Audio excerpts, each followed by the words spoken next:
Between 1811 and 1814, an obscure Catholic convent school in Salem quietly reported the withdrawal of 11 female students. No public inquiry followed. No regional alerts were issued. The matter was handled internally through brief notes in ecclesiastical registers.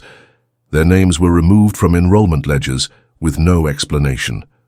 In each case, the official cause was listed only as departure by necessity. Behind these entries was a sustained effort to prevent external oversight, enforce silence among staff, and withhold information from families. More than 2 centuries later, the structure remains standing, but its records were never meant to be examined. St. Hildegard's Female Seminary was founded in 1798 as a private religious boarding school for girls from affluent New England families. It presented itself as a disciplined, pious, and academically rigorous alternative to secular education. Operated by a cloistered order with strong connections to a regional diocese, it maintained strict internal controls, limited parental access, and allowed only vetted instructors within its walls. Publicly, it was regarded as a place of moral formation. Internally, all inquiries passed through a single administrator, and no inspections were permitted without direct diocesan approval. During its peak, enrollment approached 100 students.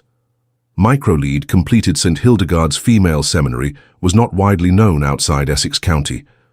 Its students arrived by carriage from Boston, Providence, and scattered towns in Maine, sent by families who had accepted the institution's terms without question.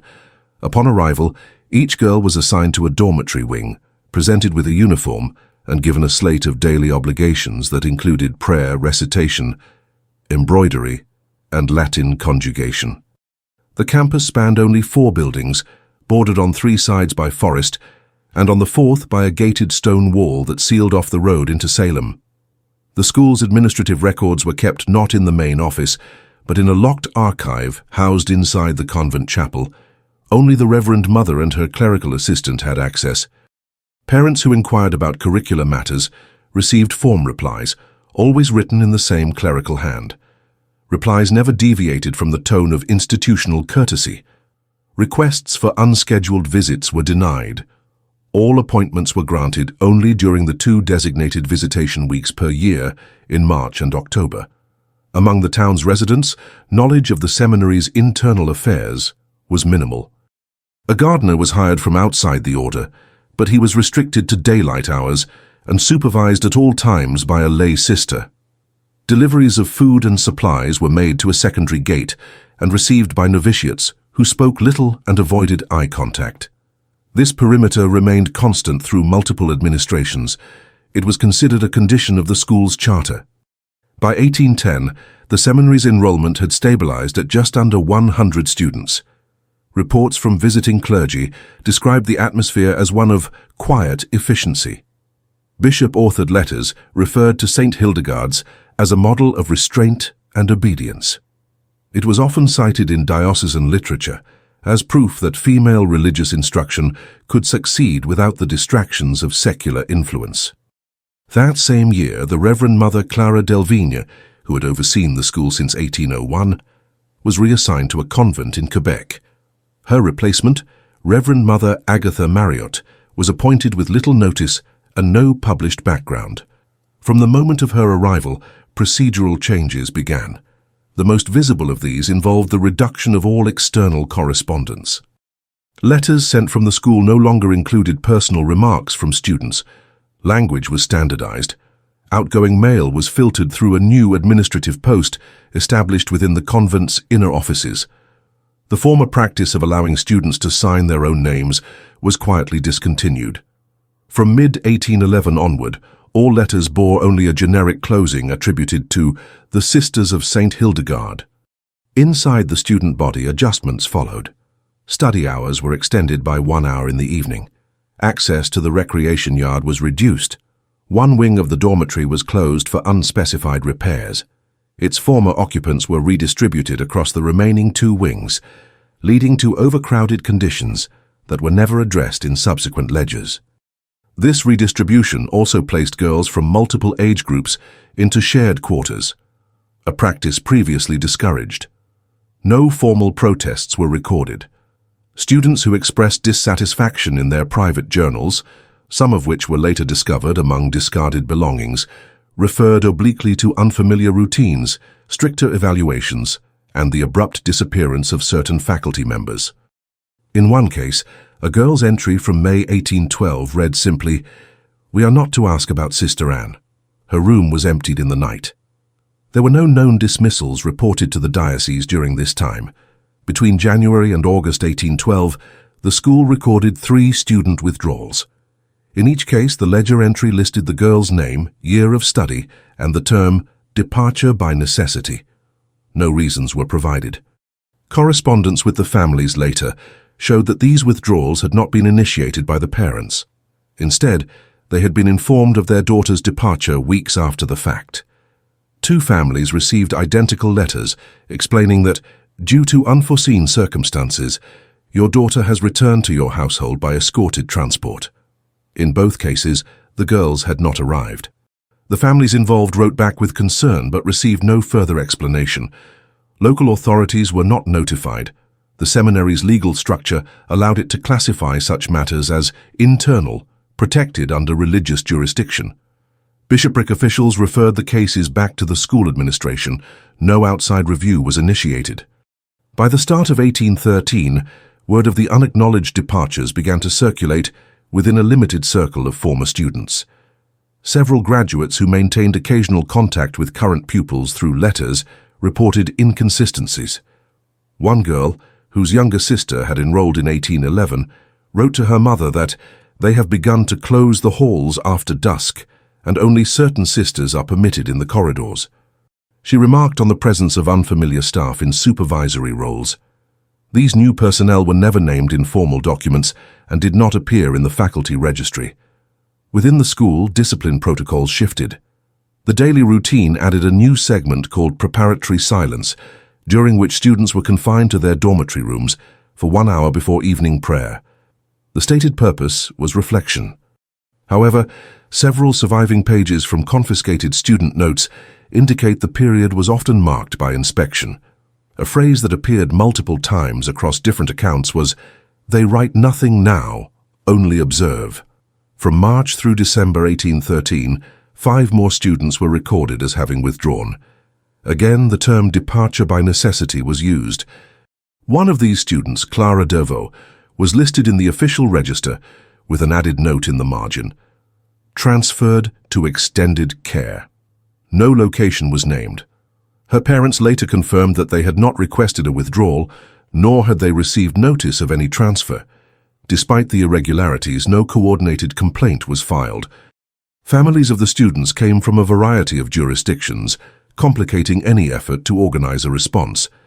In addition, many had long-standing ties to the church and were reluctant to challenge its representatives. Letters to the diocesan office in Boston were answered with routine acknowledgments. The case files remained sealed. In early 1814, Sister Honorine, a novice assigned to kitchen duties, submitted a private request to be released from her vows. Her petition cited conflicting obligations and uncertainty in purpose. The document was never finalized. According to internal correspondence, she was reassigned to a silent retreat facility outside Lowell. She was not seen in Salem again. By mid-1814, the number of unexplained departures had reached 11. Enrollment figures showed a gradual decline, though the school's public literature did not reflect this. Brochures sent to prospective families continued to advertise full occupancy. The visiting periods in March and October were held as scheduled, but with reduced access. Parents were allowed to speak with their daughters only under supervision. No unaccompanied conversations were permitted. In September 1814, a new administrative circular was issued to all internal staff at St. Hildegard's. The memorandum, written on parchment bearing the seal of the diocesan superintendent, outlined an adjusted system of student evaluation. It replaced traditional rankings with a category called status review, conducted quarterly and filed in a secured cabinet within the priory archives. Staff were instructed not to disclose review outcomes to students or families. The stated purpose was to ensure continuity in the school's educational and spiritual mission. The change coincided with the arrival of 3 additional sisters, whose names did not appear in the convent's official appointment roster. They assumed roles in medical supervision, disciplinary observation, and clerical oversight, though no illnesses or institutional reviews had been reported. Their presence was acknowledged only indirectly in handwritten duty schedules, where their names were abbreviated and their tasks left undescribed. One of the few remaining indicators of faculty turnover came from supply invoices submitted by the seminary to the regional warehouse in Essex. The requests showed an increase in linen, writing charcoal and parchment, while food and garment orders remained static. The change in material supply did not match the reduction in student numbers, nor did it reflect seasonal adjustments. Warehouse staff did not inquire, as the seminary paid in advance and requested no credit. On the northern edge of the property, a former storeroom was quietly converted into a locked annex. The building, once used for archival storage, was fitted with new iron fixtures on both the interior and exterior doors. Access was limited to 2 unnamed administrators. A visiting carpenter who assisted in fitting the door braces later reported that he was not permitted to remain on site after dusk and was told that overnight security measures were in place to protect sacred relics. The explanation did not match the building's layout, which lacked any connection to the convent chapel. Throughout 1815, parish records in Salem recorded a minor but notable shift in enrollment trends. Families who had previously favored St. Hildegard's began to direct inquiries toward the Ursuline school in Dedham and a secular academy in Andover. These shifts were not explained by public controversy or scandal. Rather, they followed a pattern of quiet redirection. Letters between parents cited concerns over unclear communication and unexpected terminations without referencing specific incidents. At the same time, the diocesan office in Boston issued a pastoral directive emphasizing the importance of discretion when managing institutional challenges. The document, distributed among clergy and religious educators, reiterated the principle of internal correction and discouraged external discussion of unresolved matters. Though not directed at St. Hildegard's by name, the timing corresponded precisely with the decline in local enrollment. Reverend Mother Agatha Marriott continued her administrative tenure uninterrupted. Her name appeared regularly in diocesan registers, always accompanied by commendations for steadfast oversight and adherence to structural integrity. No evaluations of student welfare or academic benchmarks were published during her time in office. The annual reports issued by the seminary consisted of 2 pages each, listing basic enrollment numbers, liturgical activities, and charitable donations received. The internal structure of the school grew increasingly hierarchical. All requests from students were required to pass through a newly designated liaison, referred to in documentation as the internal steward. This position was held by Sister Marcel, whose records prior to 1813 were not available. She oversaw dormitory rotations, message delivery, and disciplinary referrals. Under her management, the number of reported infractions increased. Though punishments were never formally logged, detentions were issued verbally, and there is no surviving documentation regarding their nature or enforcement. Student rosters from this period show irregularities in sequencing. In the fall term of 1815, 5 names disappeared from the alphabetical list maintained by the chapel registrar. No withdrawal notices were issued. The ledger includes marginal notations in a different hand, stating only status reassigned. This terminology does not appear in any earlier seminary record and was never defined in correspondence with the diocese. Meanwhile, several surviving artifacts from former students suggest rising uncertainty within the student body. An undated embroidery panel discovered in a storage trunk during a later renovation depicts a stylized building with barred windows, flanked by initials stitched in uneven thread. The panel was unsigned, but folded alongside a worn copy of Psalms marked with pressed leaves.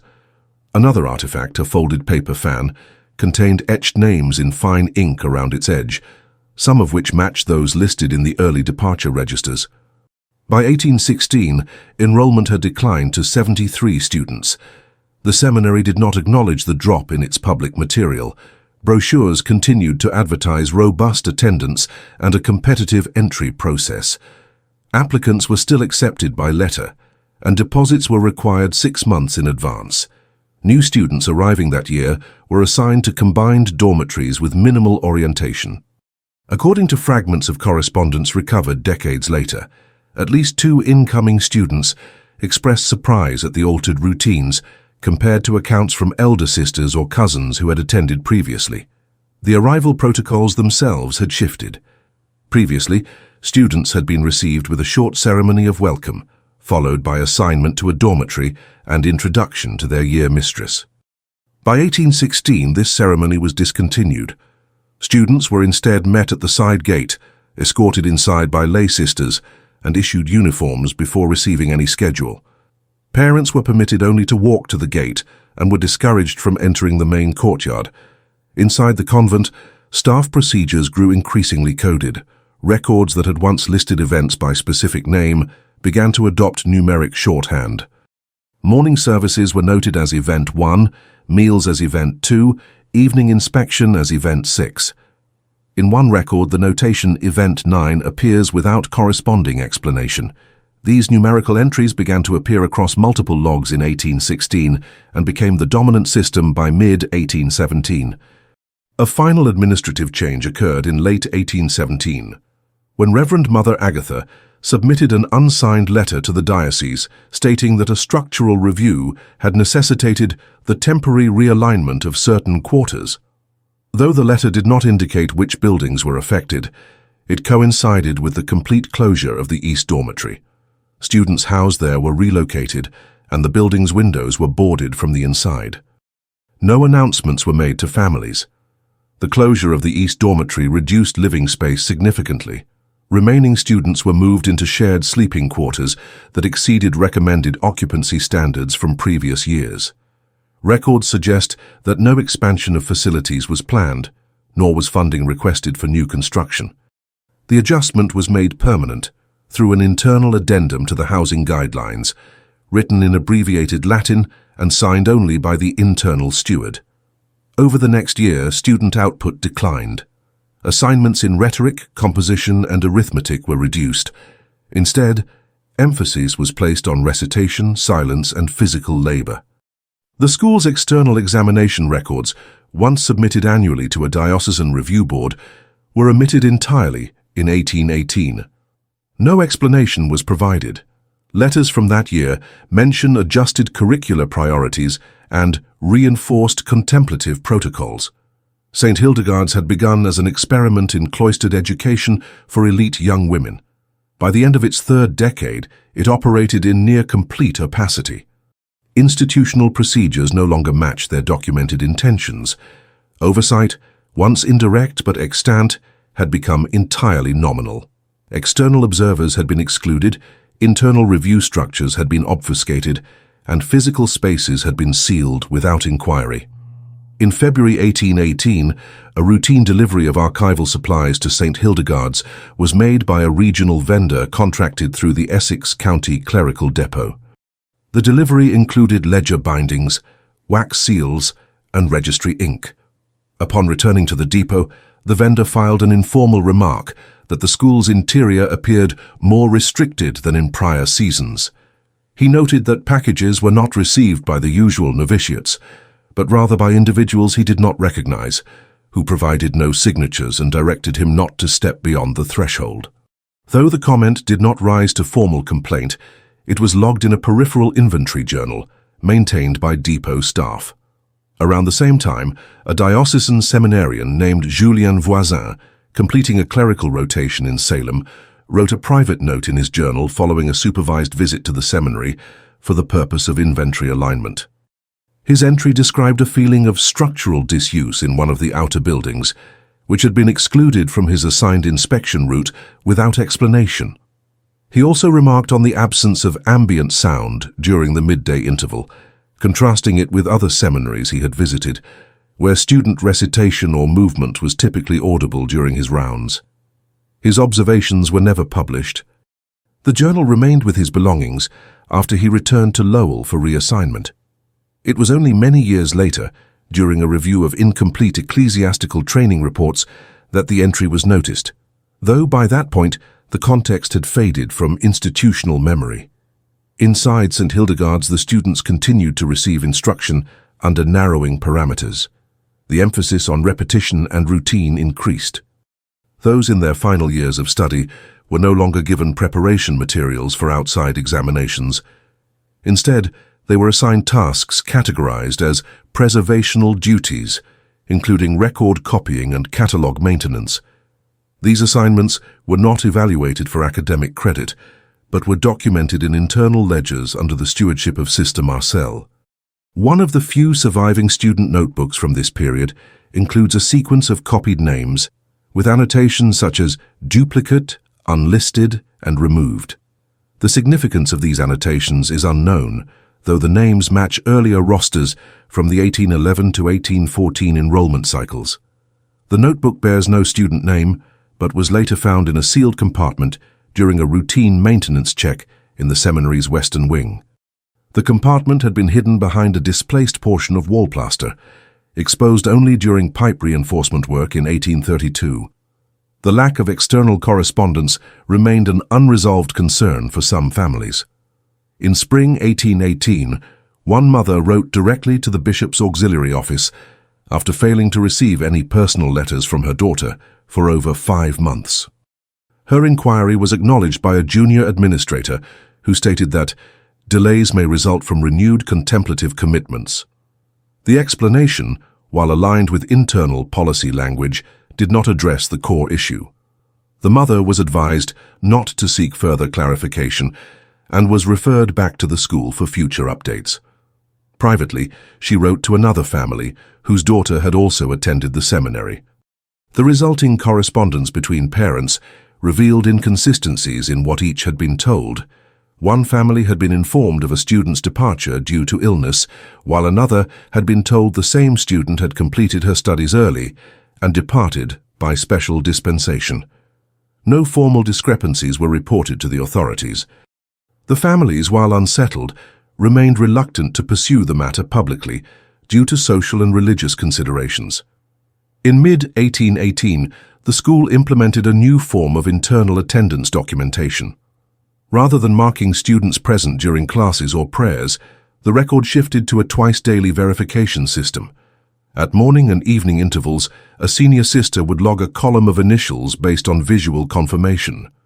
These documents were not kept in student files, but in a restricted ledger referred to as the circulation register. The register's purpose was later inferred through margin notes found in associated housing documents, which mentioned adjusted occupancy counts. No rationale for the change was issued, yet the pattern in the register reveals an irregular cadence. On select dates, entries appear as check marks instead of initials. On others, a line is drawn through multiple slots without explanation.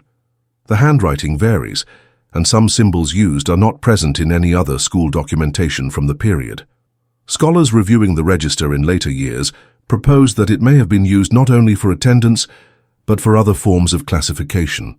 However, without corroborating records, this remains speculative. The following year brought further restriction of movement within the grounds. Student access to the garden enclosure was rescinded, and the perimeter was reinforced with new stone columns brought in from a quarry outside of Concord. The seminary contracted a local craftsman to install the columns, but required that all work be completed before dusk. He later reported in his account ledger that he had been asked to leave his tools on site rather than carry them out each day, a request he found unusual but accepted due to the high rate of pay. During this same period, a young postulant named Sister Celine left behind a partial diary, portions of which reference sudden alterations in assigned prayer stations. While not naming specific incidents, she alludes to unspoken changes and notes that the hallway to the east stair remains closed again today. These remarks, though vague, suggest a shift in internal traffic flow and access protocols. Her diary ends abruptly in June 1819. No further records of her assignment or status have been found. A rare deviation from protocol occurred in late 1819 when a visiting cleric from a Parisian academic order was invited to observe educational practices at the seminary as part of a transatlantic comparative study. His observations, written in French, and later translated for diocesan archives, described the environment as uncommonly still, with an emphasis on order above inquiry. He remarked that the students he encountered appeared well-mannered but unusually reserved, even by cloistered standards. The report included no accusations but concluded with the phrase, "This place does not instruct so much as it withholds." His comments did not prompt a formal review. Instead, the document was filed in the Foreign Correspondence Annex, a category rarely accessed by local administrative staff. In the years that followed, the seminary received no further observational visitors from overseas institutions. By the beginning of 1820, the school's internal reports no longer listed individual student accomplishments. All progress was summarized collectively. The phrase "cohort achieved satisfactory advancement" replaced the earlier structure of named recognition. Graduation events were scaled back to private recitations held without guests. Certificates, once issued by the diocesan chancery and signed by 3 clerics, were reduced to single-sheet notices bearing only the crest of St. Hildegard's. One of these certificates, belonging to a girl listed as Madeleine P., was later recovered among unsorted parish items in Marblehead. It bore no date and the space for instructor signature was left blank. Folded inside was a slip of paper reading, "Confirmed in March, departed in May, no follow-up filed." The handwriting matches that of a known clerical assistant stationed at the seminary during that year. The meaning of the note remains unclear. Internally, the seminary began categorizing certain students as non-terminal placements. These individuals were not listed among graduates, nor among those who had withdrawn. Instead, they were included in a separate column of the housing roster, noted only by initials. These entries were not accompanied by explanations. The term does not appear in any standard educational or religious lexicon of the time. By late 1820, the once structured rhythm of life at St. Hildegard's had given way to selective visibility. Some students remained in routine classes. Others were reassigned to clerical tasks or confined to restricted quarters. Faculty roles became increasingly ambiguous. The separation between teaching and supervision was no longer maintained. Public communication ceased. All announcements were posted internally, handwritten and removed after 3 days. No external party raised formal concern. The structure persisted without interruption. The diocesan calendar for 1821 listed St. Hildegard's among the standard enclosures, a classification indicating that the institution had met the previous year's documentation and retained its license to operate. The designation did not require inspection. The criteria were based on self-reported summaries, transmitted through a standardized form bearing fields for enrollment, faculty roster, sacramental participation, and devotional. Compliance. None of these fields required supporting documentation. As long as totals were filled and the form signed by the presiding administrator, the submission was accepted. That year, the form was signed not by Reverend Mother Agatha Marriott, but by a cleric listed as Frater C. Dupré. No record of ordination exists under that name in the diocesan clergy registry. Later analysis of diocesan correspondence suggests that the signature was accepted due to a clerical oversight, stemming from the absence of the bishop's secretary during the review period. The submission was filed without objection. Within the seminary, daily practices continued under silent adaptation. The bell tower, once used to mark prayer intervals, was deactivated and its internal mechanism removed. Instead, timekeeping was handled through a handheld chime carried by a designated novice.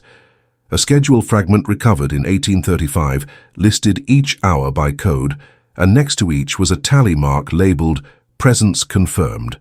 These notations lacked names or roles. They were formatted for internal consistency only. 2 of the dormitories were no longer mentioned in floor plans distributed to new staff. When a new postulant arrived in April 1821, she was provided a map of the grounds with sections blacked out. Her orientation included verbal instructions not to enter certain corridors unless in service of assignment. The phrase was used repeatedly in her personal notes, recovered decades later during a review of retired personnel records. She did not clarify the nature of these assignments, but made multiple references to hallway rotations and restricted doors marked by numbers rather than names. A correspondence from June of that year, addressed to a former faculty member now serving in Rhode Island, briefly mentioned that the east stair remains unused, but Sisters Marcel and Eloide continue their oversight. The letter, unsigned and written on reused parchment, included no return address and arrived folded within a larger packet containing liturgical sheet music. The recipient later donated the letter to a regional archive. Its contents were initially dismissed as irrelevant due to the lack of sender verification. The seminary's publications ceased altogether in autumn 1821. No promotional materials were issued. The Bulletin of Catholic Institutions, printed annually in Boston, retained the school's listing but included no updates or quotes. When contacted by an editor regarding the absence, the diocesan office replied with a brief note stating that reduction of external output has been implemented due to internal focus. No further clarification was offered. During this same period, enrollment figures were no longer published, and letters from prospective families received delayed or vague replies. One such letter, dated November 1821, requested a place for a daughter the following term and included references from two prominent clergy. The reply, returned 6 weeks later, thanked the family but explained that the present term will not admit new entrants. No waitlist was offered. No encouragement was given to reapply. By 1822, architectural changes on the grounds further limited visibility. Window shutters on the upper floors were replaced with solid coverings. Certain stairwells were blocked with temporary walls, and others were rerouted through what had formerly been storage or laundry quarters. Maintenance personnel reported that door locks had been replaced with a key series known only to a designated group. Keys were signed in and out via a ledger that has not survived, but was referenced in an 1824 diocesan footnote regarding key stewardship policy attributed to the seminary. Visitors during this period were rare. Those who did arrive were kept within a defined hospitality room located near the entrance gate. The room contained chairs, a small altar, and reading materials. No students were permitted to enter the room. Visitors were attended only by a single clerical representative and provided with light refreshments, but no access beyond the entry corridor. One exception to this occurred in the spring of 1822, when a deacon from the Western Massachusetts parish, under the auspices of a training fellowship, received permission to stay overnight on the grounds. His stay was limited to one evening, and his journal from that period includes a short entry describing the facility as sound but unfamiliar in use. He noted that while the outer chapel was well maintained, the surrounding walkways had been covered in what he described as intentional gravel silencing, which muffled footsteps. He did not inquire further. His departure the following morning was logged in a diocesan travel register with no annotation. Student records from this time show a shift in classification. Instead of year-based enrollment, first year, second year, etc., the rosters moved to grouping by internal designation. These were listed only as letters: Group A, Group B, and Group F. There is no indication of what these letters signified. The assignments were not linked to age, academic standing, or term of residence. Staff listings followed the same model. The column that once listed faculty titles now used abbreviated tags such as C4 and E2. A series of supply orders from late 1822 include quantities inconsistent with prior years. Ink was requested in bulk, along with parchment and wax seals, but food orders declined by a measurable percentage. The seminary cited improved preservation methods as the reason, though no record of facility upgrades appears in maintenance logs. Linen shipments also decreased, while candle orders increased, with added specifications for low-smoke white blend. The deliveries were made exclusively to the rear gate and received by unnamed personnel.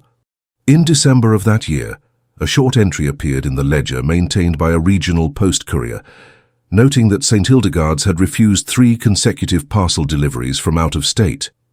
The parcels, each marked as personal correspondence, were returned with seals intact. No explanation was given, but a notation in the courier log stated, "Recipient no longer maintains public communication desk." This suggested the elimination of the seminary's external receiving clerk role. Within the grounds, activity patterns altered further. Students were no longer seen outside during transitional periods. The garden enclosure remained empty, and the chapel windows stayed shuttered even during designated worship hours. Reports from neighboring properties indicate that the bell tones once used during major liturgical feasts were no longer heard.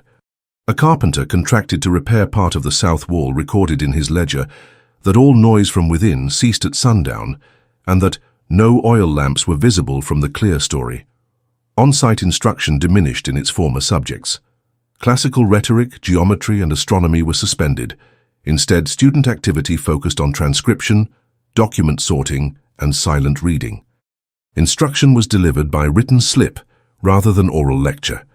This method eliminated the need for congregational class time and allowed staff to maintain separation between groups. The schedule board, once kept in the hall near the chapel entrance, was removed and replaced with a slip insertion system, wherein updates were inserted under each room's door before dawn. By 1823, the seminary's day-to-day rhythms no longer reflected a conventional educational institution. It operated more as a clerical station with strict routines, minimal movement, and compartmentalized roles. Outside contact was reduced to zero. No new students were accepted. Those listed in internal ledgers showed increasing gaps between notations, and many were moved into Group F, a category with no defined graduation path. The final known external reference to the seminary during this operational period came from a shipping record in late 1823. It noted that a sealed crate had been delivered to the diocesan archive bearing the return address of St. Hildegard's. The crate contained ledgers, sacramental registers, and devotional tracts. It was accompanied by a note, unsigned, stating that all necessary information has been retained and secured under review. The contents were shelved but never catalogued. No public announcements followed. In March 1824, a regional archivist named Elias Varden was assigned to conduct a survey of inactive ecclesiastical institutions in Essex County. The survey was part of a broader project to reconcile gaps in diocesan archival holdings, particularly regarding sacramental registries and clerical appointments. St. Hildegard's appeared on his preliminary list not because of a known closure, but due to its absence from recent reports. Unlike other schools, which submitted annual activity summaries, St. Hildegard's had provided only a crate of uncatalogued records the previous year, with no subsequent communication.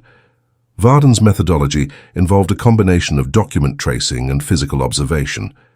He began by comparing the contents of the 1823 shipment against diocesan logs from the preceding decade. He noted that while some baptismal and confirmation entries were included, there were discrepancies in chronology and duplication across several years. Pages from 1811 to 1814 contained annotations in inconsistent handwriting, and a number of entries listed surnames with missing given names. One entry from 1813 was marked only with the initials RN and no corresponding clerical signature. To verify the condition of the seminary, Varden scheduled an unannounced site visit under the pretext of confirming inventory transfers. His request passed through the regional office without objection. On the morning of March 18, 1824, he arrived at the perimeter gate and presented his credentials to a novice assigned to gatekeeping duties. The encounter was documented in his field notes, later entered into the Essex Ecclesiastical Review Ledger. According to his account, he was permitted to enter, but was informed that the Reverend Mother was unavailable for questions. His escort remained silent during the duration of the visit. Varden was shown only 3 rooms: the front office, the external record room, and the guest hospitality area. At no point was he permitted beyond the main hallway. He noted that several doors along the corridor had been sealed with wooden crossbars fastened by internal iron pins. No sounds emerged from behind these doors, nor were any students visible during his 2-hour visit. When asked about enrollment, his escort stated that the current term was in a state of spiritual consolidation and that student routines had been adjusted accordingly. Unconvinced, Varden made a second visit 2 days later without prior notice. This time he was not allowed past the gate. A different novice answered the door, handed him a sealed envelope, and instructed him to contact the diocesan office for all further inquiries.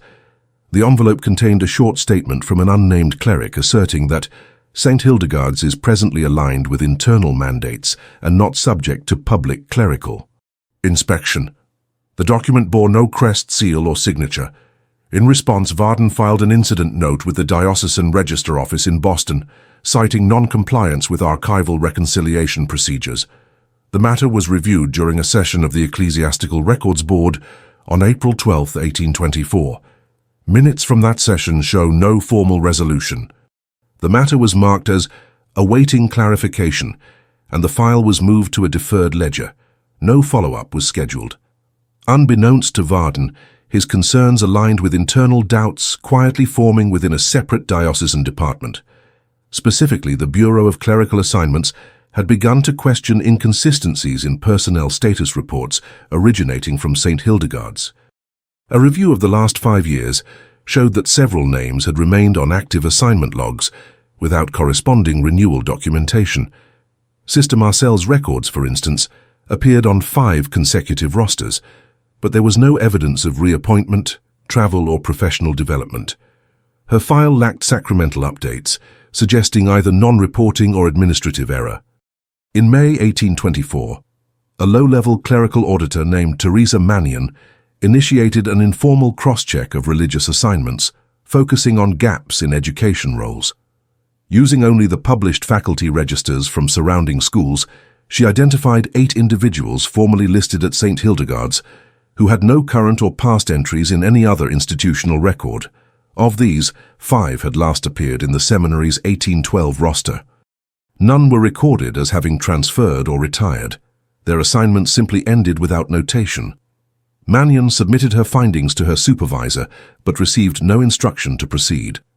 A note in the margin of her report stated that archival clarity is not presently a diocesan priority. Her materials were placed into a general review drawer and not examined further at the time. While official momentum stalled, Varden made a 3rd visit to Salem in June 1824. This time he approached a local carpenter who had previously worked on the seminary grounds. The carpenter, identified only as L. Tilling in the payment logs, shared that his last assignment at the seminary involved the removal of interior stair planks and installation of false paneling. The work, done under supervision, was completed in sections with no access to adjoining rooms. Tilling recalled that the direction was to create invisible divisions, though no architectural reason had been given. Varden added this to his notes and submitted a private letter to the diocesan deputy archivist requesting provisional permission to retrieve select contents from the 1823 crate for detailed evaluation. The permission was granted without objection. Within the crate, he located a partial inventory of room assignments from 1811 to 1814. The document listed names, years, and group designations. 11 entries were marked with an ink symbol resembling a bracketed triangle. Each of those 11 names corresponded to students listed in the 1814 roster who had no recorded departure or graduation. The pattern drew his attention. In an effort to trace these students, Varden requested access to regional parish confirmation registers. Of the 11, only 6 had been confirmed. The other 5 had no ecclesiastical follow-through. No marriages, relocations, or burial entries were found in neighboring townships.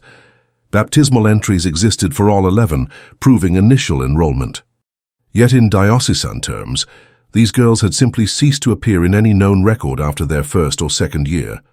Varden did not speculate publicly. Instead, he compiled a formal memorandum summarizing the gaps, marked the file as sensitive, and forwarded it to the Ecclesiastical Committee for Institutional Oversight. The committee received it in August 1824, but took no immediate action. With St. Hildegard still listed as operational, there was no defined procedural category for mid-cycle inquiry, without either external complaint or diocesan redirection. By the end of August, Varden's request to revisit the property was declined. A short letter from the seminary stated that renovations are ongoing and access will be re-evaluated in future terms. The letter included no sender name and was printed on parchment bearing only the school's name in block script. Subsequent correspondence from Varden received no reply. Unresolved questions continued to surface among a small circle of archivists and junior diocesan staff, none of whom had the authority to open a formal investigation. An internal request to compare sacramental records across institutions stalled when access to St. Hildegard's clerical submissions was restricted by the diocese's Preservation Committee, citing concerns over document fragility. Mannion's earlier findings were revisited briefly, but shelved again after a change in department leadership. In Salem, the school maintained its sealed routines. No announcements of closure were issued. Families with historical ties to the seminary ceased writing. By the final quarter of 1824, the seminary's presence in public diocesan materials was reduced to a single line in the regional directory. It listed only the name, the founding year, and the address.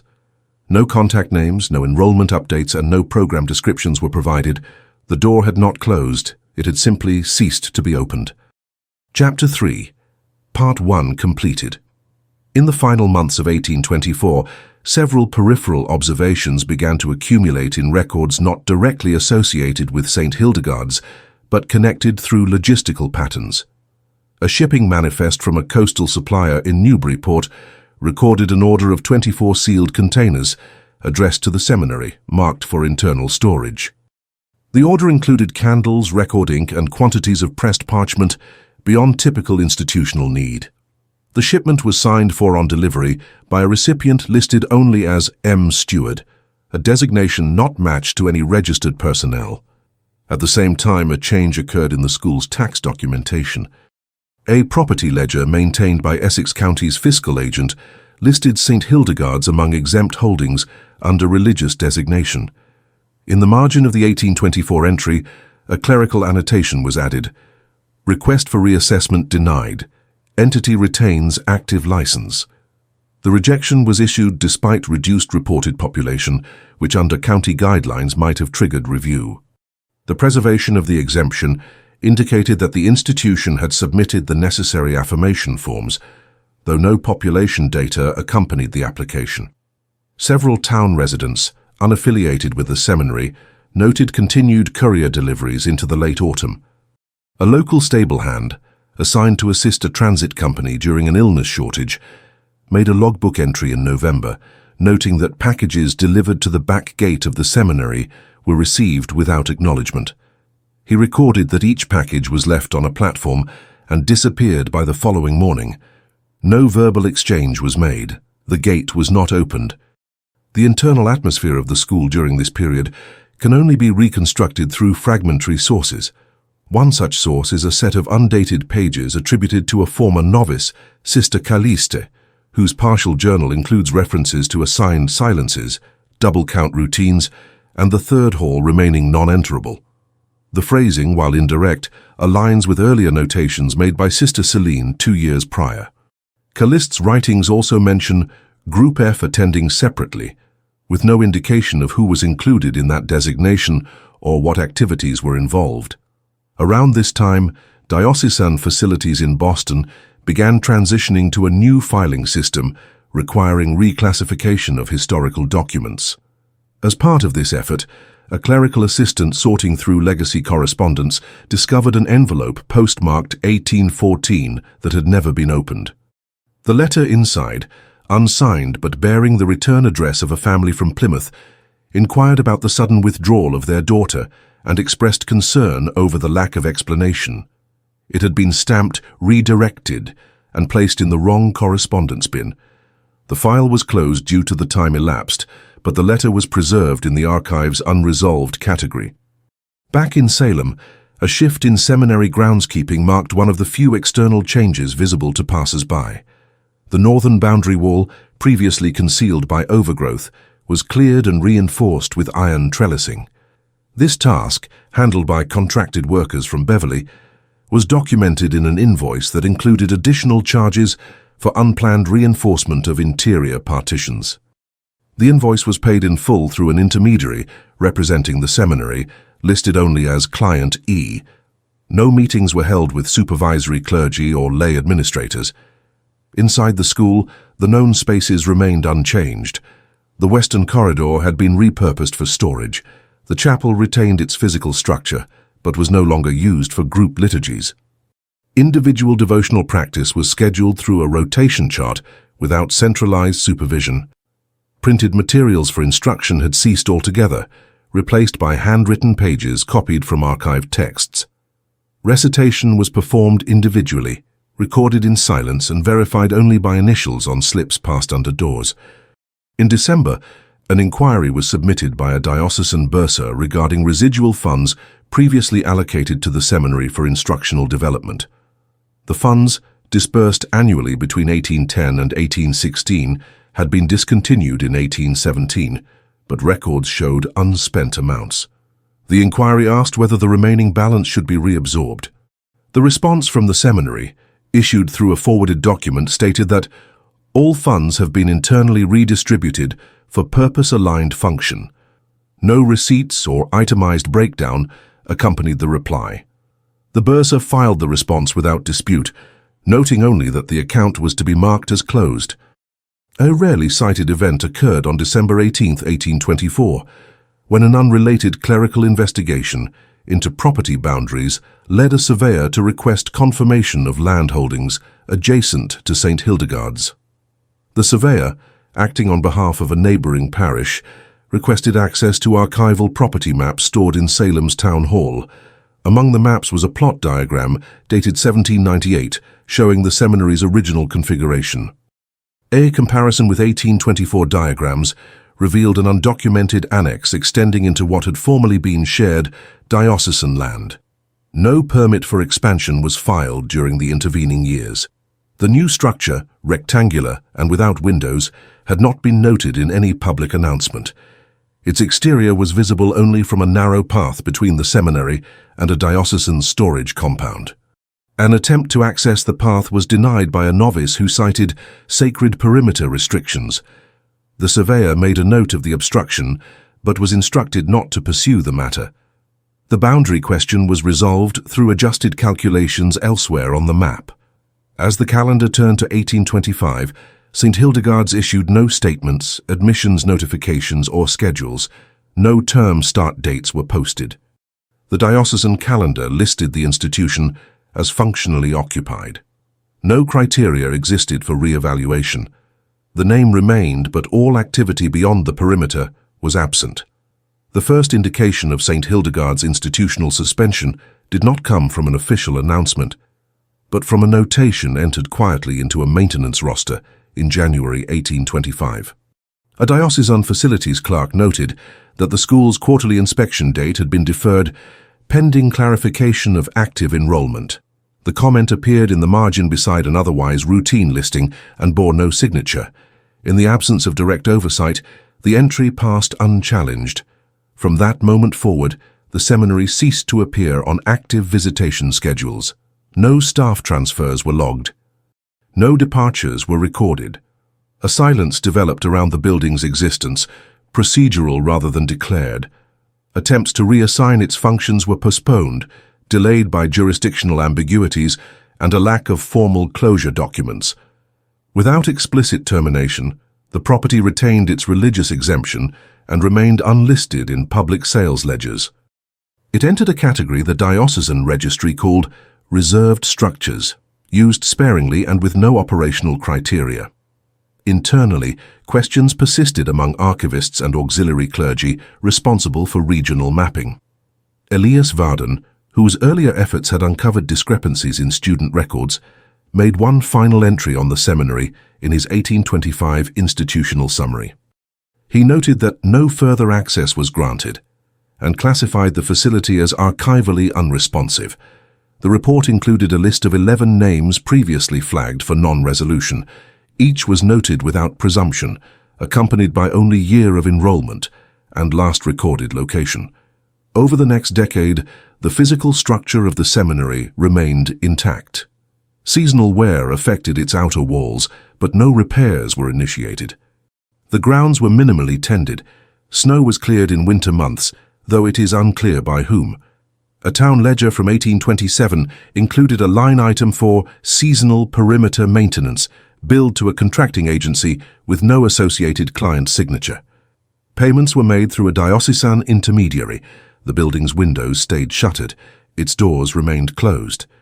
By the early 1830s, its presence had become visual rather than functional, an architectural placeholder marked by its inaccessibility. Cartographers included the site on regional maps, but footnotes labeled it as inactive religious enclosure. Its exact use, status and internal conditions went undocumented. In 1832, a proposal was submitted to repurpose the building as a clerical retreat center. The proposal originated from a planning subcommittee in Boston aimed at maximizing underutilized structures for seasonal clergy education. The document identified St. Hildegard's as suitable due to its seclusion and proximity to Salem. However, the proposal was rejected on procedural grounds.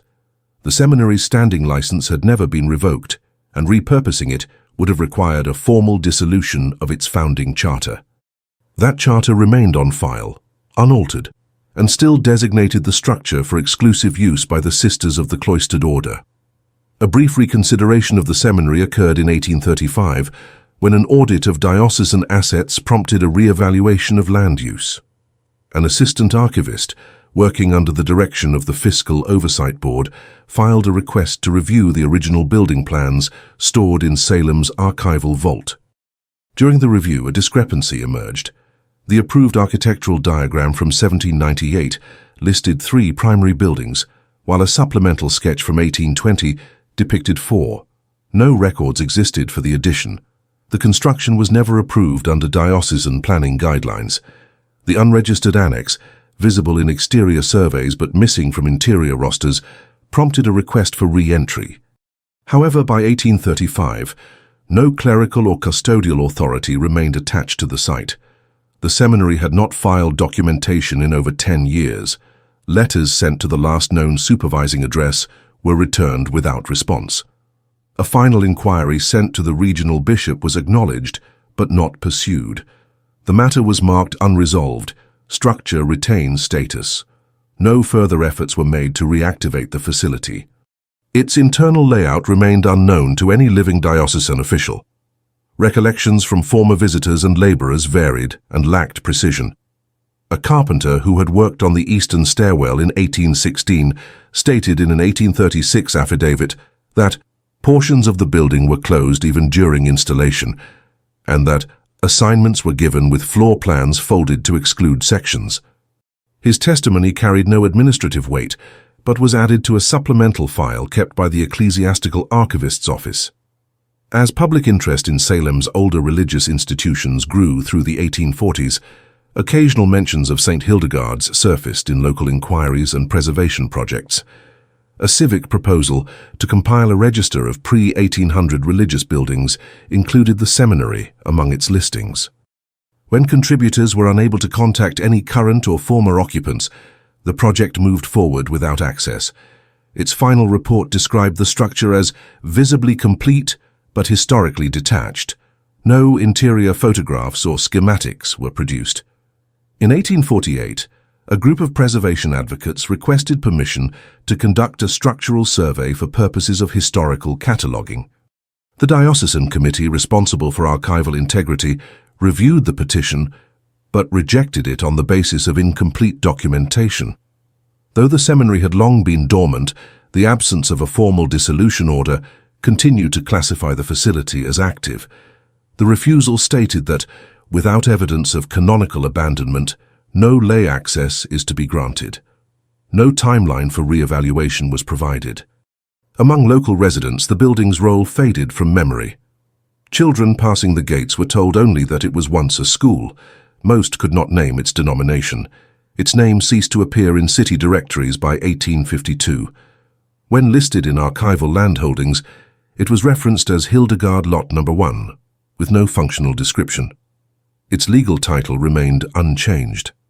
By the time regional record consolidation began in 1857, St. Hildegard's was one of only 2 structures in the diocese still classified as active without functional occupants. A debate within the fiscal board led to a motion for archival closure, but the motion failed due to the absence of a canonical ruling. Without a bishop's statement of termination, the structure remained technically authorized. Subsequent attempts to redefine its status were tabled indefinitely. A final attempt to locate institutional records occurred in 1861, when the Diocesan Bureau initiated a survey of unaccounted ecclesiastical registries. A staff assistant was tasked with tracing the original student ledgers believed to be housed at the seminary.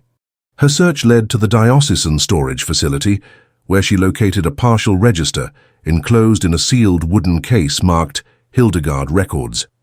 Inside were fragments of enrollment data, some marked with dates and notations that aligned with earlier inventories compiled by Varden.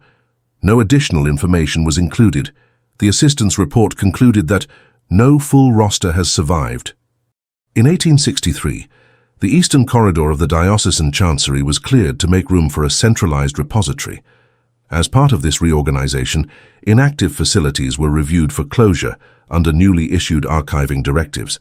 St. Hildegard's appeared on the review list, but its status was once again deferred due to the unresolved issue of canonical authority. The committee responsible for property reassessment submitted a formal request for evaluation. Their inquiry returned with the marginal note, "Not currently accessible for reclassification." That same year, a visiting clerical historian from Hartford, researching early American monastic education, attempted to gain access to the building for comparative study. He submitted a letter of inquiry to the diocesan archive.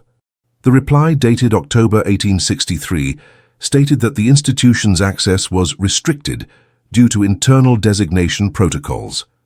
The historian recorded in his journal that no alternative contact was offered and that even local clergy appeared unfamiliar with the seminary's current function. Attempts to resolve the institution's ambiguous legal and spiritual status slowed significantly after 1865. The post-war period redirected administrative focus toward the rebuilding of parishes and the consolidation of diocesan functions. St. Hildegard's remained in its classification of dormant, but not decommissioned. Though no one entered or exited under public observation, no policy permitted it to be sold, reoccupied, or demolished. By 1870, the site had become a quiet reference point in administrative materials, cited not for its present use, but for its procedural exceptionality. A report on diocesan property compliance referred to it as functionally unaligned, a category created specifically for structures that had never formally ceased to exist in religious service, but had ceased to interact with institutional governance. The report concluded that such structures should be held in retention until the Archbishop rules otherwise. No such ruling was issued. Occasional anomalies continued to surface in archival settings. In 1873, while cataloguing letters left unsorted in a diocesan storeroom, an assistant found a folded parchment bearing the names of 3 students previously identified in the 1811 to 1814 enrollment ledger. Next to each name was the notation, "No departure filed." The handwriting matched that of a clerical registrar who had been assigned to the seminary before 1820. The document included no further context. It was added to the closed case file. Despite its long dormancy, the structure itself remained undisturbed. There were no reports of structural damage or trespass. Those living nearby noted only that the building stood in silence. The outer walls remained intact. The windows stayed covered. An iron gate at the perimeter was repainted at least once, though the work was never publicly contracted. A gardener hired to tend adjoining church grounds recorded in an 1875 ledger that he was instructed not to cross into the Hildegard section. In 1880, a recommendation was made to convert several unused diocesan buildings into retreat houses. St. Hildegard's was not included in the plan, though its name surfaced during a planning session. The official minutes recorded that the property was not available for transfer. The lack of explanation was not challenged. Younger clergy attending the session were unfamiliar with the institution's history and made no further inquiry. 5 years later, the regional archive received a sealed parcel marked "To be held until final consolidation." The return address bore the name of a diocesan scribe stationed in Salem but did not specify origin. Inside the parcel was a wooden box containing 38 brass keys, each labeled with a number and an abbreviated room code. Accompanying them was a note that read, "Inventory complete. No unverified entries remain." The note was unsigned. The contents were placed in an unmarked file drawer and were not referenced again. The same year, the census of religious facilities prepared by the Archdiocese included St. Hildegard's only by name and address. A column labelled "Active" was left blank. No further explanation appeared. Of the 77 listed educational institutions, it was the only one without accompanying personnel data or enrollment metrics. The compilers offered no footnote. In 1891, an administrative reorganization at the diocesan level brought forward a new committee charged with standardizing the status of inactive facilities. Under its review, 5 structures were closed, 2 repurposed, and 8 declassified. St. Hildegard's was placed into a new category labeled unprocessed pending. The term referred to buildings whose administrative records could not be reconciled with operational history. The committee recommended deferral, stating that documentary alignment not yet achievable. That year, one final request was submitted by a seminary instructor preparing a historical compendium of cloistered female education.